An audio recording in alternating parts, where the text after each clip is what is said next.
সুপ্রিয় দর্শক, আমি এই মুহূর্তে আছি মানিকগঞ্জ সিংহের উপজেলার শাস্তা ইউনিয়নের কানাইনগর গ্রামে।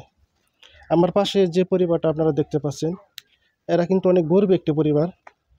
কারণ যে ছেলেটাকে আপনারা দেখতে পাচ্ছেন, ওর বয়স কিন্তু 2 বছর।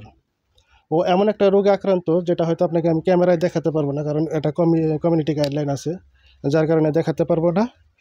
কারণ এর যে পুরুষ অঙ্গ আছে, ওর নিচে যে একটা অংশ আছে, ওটা হয়তো বলা সম্ভব না, এরকম বড় হয়ে গেছে। তো ডাক্তার বলছে 50 থেকে 60,000 টাকা হলে চিকিৎসা করলে এটা ভালো হয়ে যাবে। কিন্তু মূল বিষয় হচ্ছে, এর বাবা একজন গরিব মানুষ, মা কথা বলতে পারে না, একবারে অত্যন্ত গরিব ফ্যামিলি পরিবার। এখন এই অবস্থায় যদি কোনো প্রবাসী ভাইয়েরা থাকেন, যাতে কিছু টাকা পয়সা দিলে পরিবারটা চিকিৎসা করতে পারে এবং ভালো হয়ে যেতে পারে। পাশাপাশি আমি স্মরণ করবো সিংহের প্রবাসী কল্যাণ সংস্থাকে, যারা সারা সিংহের গরিব মানুষকে সহযোগিতা করে থাকেন। এর মধ্যে আছেন প্রবাসী বাবুল ভাই, রিপন ভাই, আছে রুবেল ভাই, আর অনেক সদস্য আছে সিংহের প্রবাসী কল্যাণ সংস্থার। তাদের সবার নাম আমি জানি না ওইভাবে।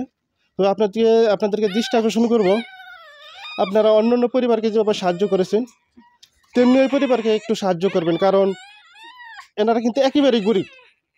ছেলেটার মা হচ্ছে বুবা, আর বাপ হচ্ছে প্রতিবন্ধী, দিনমজুর, একদম ইনকাম নেই বললেই চলে। যদি 50 থেকে 60,000 টাকা হয়, তাহলে হয়তো ওই ছেলেটাকে চিকিৎসা করতে পারবে, তারা সম্পূর্ণ সুস্থ করতে পারবে।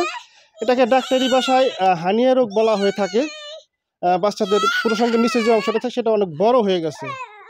তা আমি অনুরোধ করব, প্রবাসী কল্যাণ সংস্থা যেটা সিঙ্গারের, আপনাদের পাশাপাশি যারা বিদেশে আছেন বা এলাকার বিত্তবান লোক আছেন, যারা মানুষকে সাহায্য সহযোগিতা করে থাকেন, তাদেরকে অনুরোধ করব, আপনারা কিছু হলেও এই পরিবারকে একটু সহযোগিতা করেন, যাতে তারা এই বাচ্চাটাকে সুস্থ করতে পারে। কারণ আপনারা দেখতেই পাচ্ছেন, তার যে বাড়ি ঘরের অবস্থা, দিনমজুর, বাপও কিন্তু প্রতিবন্ধী, মা কিন্তু বোবা, সেও কিন্তু কথা বলতে পারে না।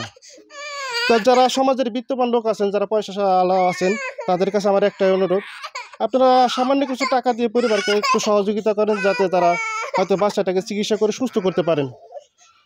ধন্যবাদ সবাইকে। একবারে গেছি তামাশা থেকে উত্তর দিছে যে পায়খানা যায় খরাই বাইরে দিই যে নয়টা গে মরা হাসুরি বাসা ওই কাবাই লাগে বাবা এই তো কি জায়গা ঘরের জায়গা